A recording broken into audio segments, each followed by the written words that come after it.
intercepted. Coming back the other way. Ifatu Melifonwu. This is going to be over.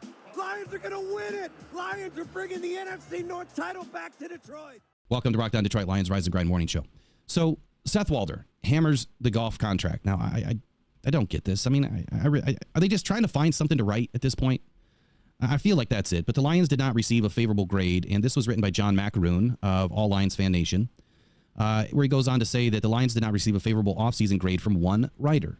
Now, I'm sure it wasn't just one. I'm sure there was many more, but this is one that has raised his voice and pumped out his chest a little bit to make some noise.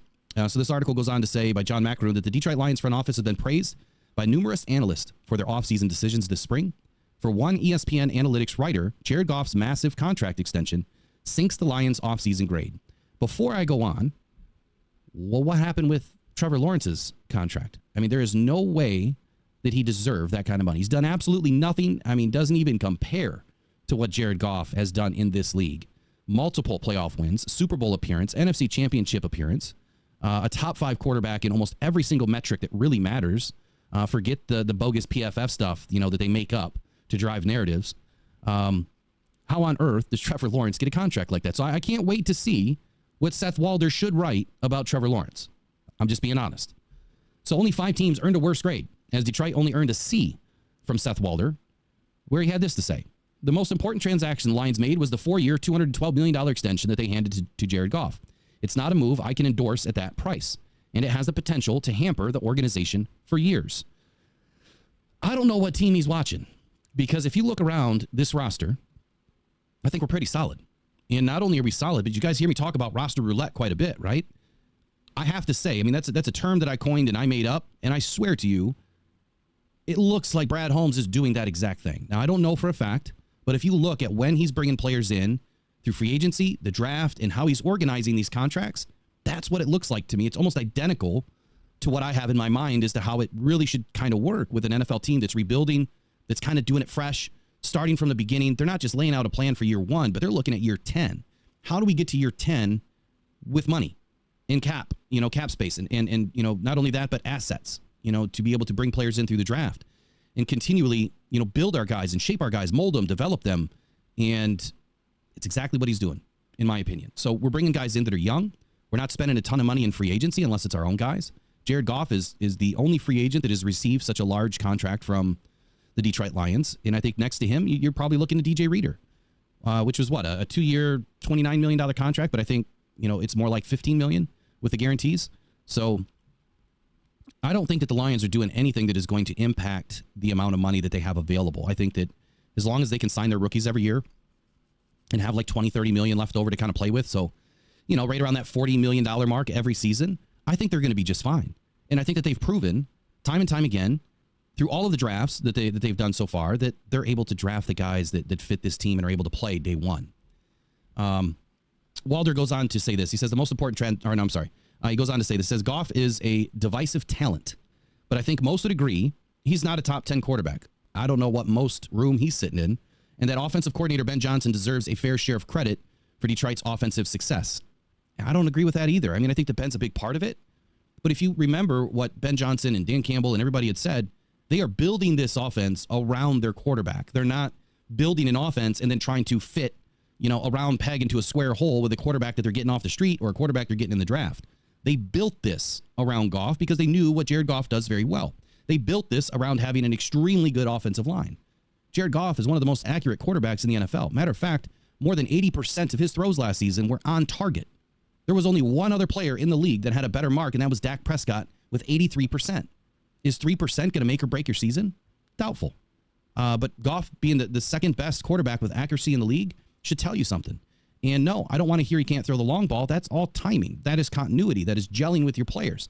Sure, as some passes been inconsistent, yes. But I think if you go back and look at the totality of it, he's been very good. And I think if you go back and look at the reasons why some of those passes may have been not so great, maybe a little off target, because he was under pressure. And you're throwing a deep ball under pressure. Yeah, he doesn't have the strongest arm to kind of wheel out and just launch it, like a Stafford could, or heck, even Jordan Love has a pretty good arm when he rolls out. And it's not, a Josh Allen type arm or a Patrick Mahomes type arm. But if Goff can do the things that he's good at, he's one of the best in the league to do it. So I don't agree. I think that this is a 50-50 split here between Jared Goff and Ben Johnson. And Jared Goff was already playing well when Dan Campbell was calling plays. So I think that it's just been accentuated with Ben Johnson's, ingenuity with this and being creative and how to help Jared Goff, have more success within the offensive structure. But they're also bringing players in that can play well within the structure. He goes on to say this: if Johnson leaves for a head coaching job in the near future, how effective would Goff be? That's a fair question. So he says, is it a fair question? Maybe. But I'm still going to lean on the fact that Dan Campbell was the one that started creating this offense. A lot of this started with him. If Ben Johnson leaves next season, I think that we're going to be fine. The next coach that's training with Jared Goff, and I can't remember his name right now, is going to be able to implement the same things that they're already doing. They're not going to just change everything. And if you think that Dan Campbell doesn't know this offense inside and out, you'd be wrong. And if you think that even Chris Spielman, who said this year now he's studied the offensive playbook and knows what they're doing and why, you have another asset there if you needed him, which he said he's not coming after anybody's job.